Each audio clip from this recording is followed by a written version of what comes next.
Can we get that on record? Can we get that on record? Look, I bought you donuts. There we go. That's how we get paid. Donuts. Are they in date? No. Yeah, they are tiny. Right, we're back again. It's Wednesday the 23rd of August and we're doing the murder lift. So does anyone actually know why this lift is affectionately known as the murder lift? I just assume because it's a vast bulk of work and you've got to fill in between the joist. It's a little bit of a nightmare and it's probably the most amount of kit that goes in there and the hardest to load. Because the first lift, obviously you're on the deck, it's easy to load. But anyway, let's have a quick tour and we'll see how Terry's been getting on. So this is the second day, it's just gone 1 o'clock, hence the donuts for break time. So it's just been him and Dave yesterday, so 2 brickies, and then Dave, Terry and Eric today, who's the labourer. So let's have a look how we're getting on. So this is the front area here, so the front bay window. So this is the interlocking pre-formed plastic trays. So they all snap into position. So they're 900 in length, so they work bricks. So this one will butt into here.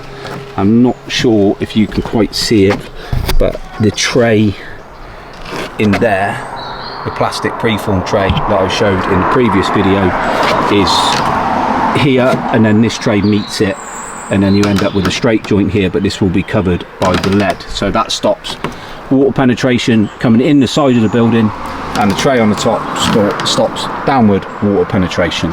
So that's the bay window, and then obviously you rake out for the lead to go in there. So the lead will just cover this. We've got a canopy that sits on top of here with a little decorative thing that comes out, and that'll be completely concealed in lead. So that's the bay window there. That's the bedroom window up there, slightly deeper. Probably got a briquette on here, I would have thought. I think it's 1350, a little bit deeper on that window. So this is the gable end here. So Terry's tailed out a corner just here. All the blocks have been, all the joists have been built in now. So Terry opts to notch round his block. Some people bump up to this height or try and bump this one and then keep this one tight. Terry is a man who likes to stick to gauge. Comment below on what you actually do, because I tend to bump up this first course by the joist and then grind the top one and then get it, and then it all comes out in the wash anyway. But let me know below what you do. So Terry set a few across the back here because we've had to put a secondary tray in here. If you refer back to the previous video, this big lintel across the bifold on the back doesn't have enough upstand, so we've had to put a secondary damp to allow for mortar drop-ins and stuff. So we will clean that off eventually, obviously. Weep holes every 450, so that's all been set. So Terry's run right through with a tray. So what I will need to do is notify the insulation guys of where my trays are positioned, so they can allow to drill into this section so we don't get no cold spots. The way it works with the insulation is once the house is in the dry and all your windows are fitted and your meter boxes and your window sills are on, your stone sills or whatever features, completely cavities closed off, they will come in and they will drill holes from the blockwork inside and they will pump the insulation in. That's just the option I prefer, 1 as a bricklayer and 2 as a developer. You can use rigid insulation which you fix against the insulation. Not a big fan of that. It's particularly tricky when you are working with bay windows and damp trays and stuff like that, and I just don't believe it's a very good job. So what the insulation company will do is provide you with a drilling pattern. So you can then get that drilling pattern before they arrive, and you can make sure that they've hit all the spots you need them to if you've put in any secondary trays or anything like that. And then of course when they come here and drill the holes, you can make sure that they've actually done what they're supposed to, and you don't get any cold spots in your building, especially with the price of energy. Here is the dummy truss in position. So that's my entrance into my ensuite. Straight through that door is into my bedroom. So this will give us the guide for our lead trays. So Terry will mark the block work and then we can get the truss out of the way and give us a bit more clearing space to work. Go on, pose again, Terry. There we go. An Adonis. So Terry just marked the truss line on the blockwork and then probably mark his tray line above that, and then he can get the truss out of the way, and when it's all wrong we can blame the chippy. Yay! That's how it goes. That's how it goes. So now we can work out exactly where our starter trays are going to go. We might need a little corner piece for that tray there, but we'll see. We might be able to just make it work depending on the overlap. So the trays are here in position. Here's the trays, starter tray, and then we've got these plastic ones with the foam, so you haven't got to bed them on. We bed them on at the back, and then this keeps it clear, so the lead man can take this out and stick his lead straight in there. So I'll come back later when Terry's done the lead work.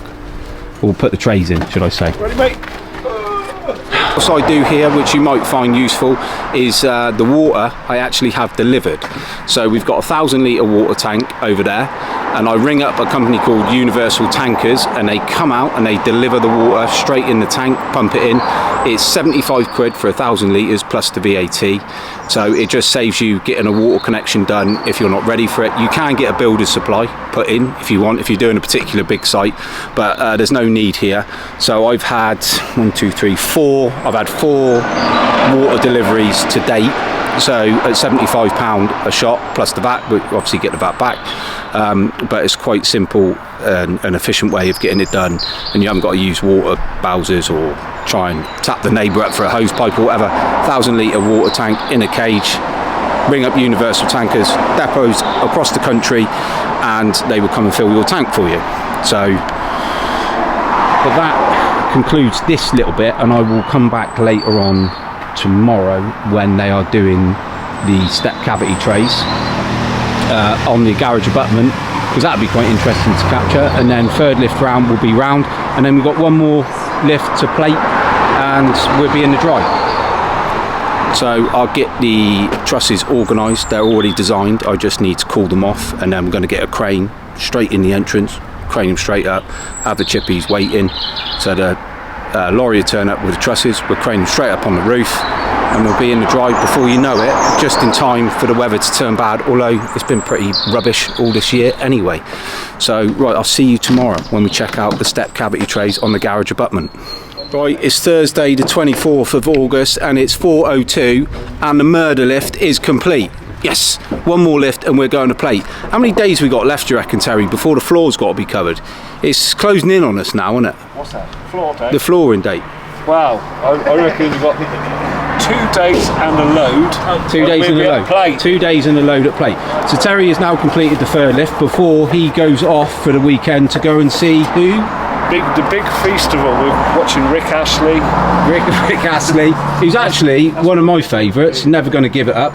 So I had to do a little job today, so I haven't been here to see the lift progressing, which I'm a bit gutted about. I nearly cancelled my holiday because I wanted to see the first lift going up.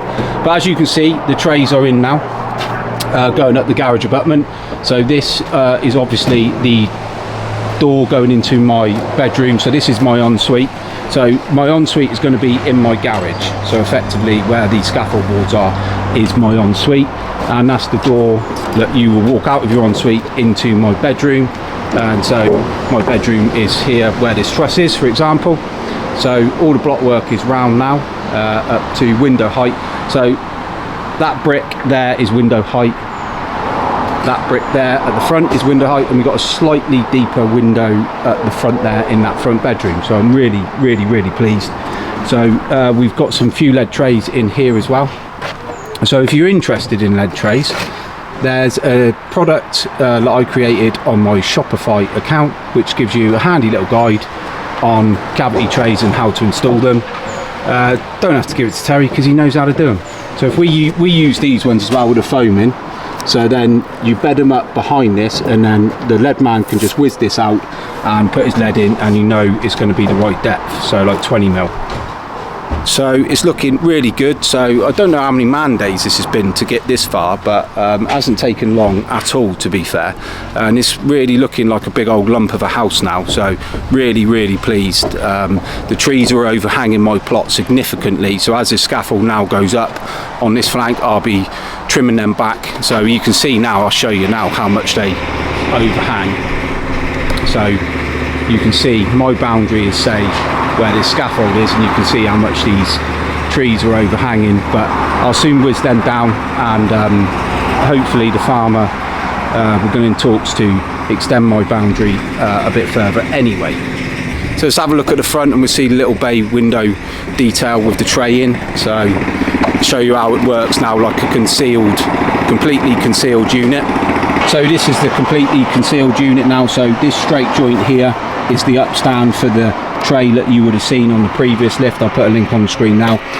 So this butts into the upstand there, and a little bit of an overhang, and that goes all the way across and extends to this one. So now that is completely concealed from any water coming in from the side or from the top, and then it's been raked out with some concealed weep vents popped in there, and the lead will go in there eventually and be dressed down onto the canopy of my bay window. So it's looking absolutely amazing. I'm really am super pleased. Lovely bit of brickwork. I think it fits in really well with the surroundings, and I'm really pleased. I just hope we've got the position of these lead trays in the right place, because we've had to use the temporary truss, which is here, to see to give us our guide, and hopefully we've got it right. So we're all ready for the third lift scaffold now, and then we can pop the windows on. So the window formers are here, so they will go in the window positions here. So we've got a bedroom to the front here, bedroom to this front, and 2 bedrooms at the back, with my master bedroom just here. My master bedroom is here where the glue is, and that's my door that goes into my ensuite, as I said. And then there's a bedroom in this area here, and there's a bedroom on this section here.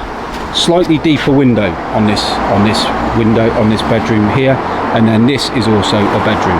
So starting to come together now. As I said about the trees, look, big old overhang, but it's looking really good. So that's it for this week's video. I hope you enjoyed it. I'll put the playlist to the entire build so far on the screen now. Apple Tree House self-build. So click on that, and that takes you from the site setting out and the site clearance all the way now up until the third lift. So we've got one more lift to do, and that's plate, and we can get the roof trusses delivered, and soon, before you know it, we'll be in the dry. Maybe, just maybe, I'll be in for Christmas. But thanks for watching. Peace, love. I'll see you next time out.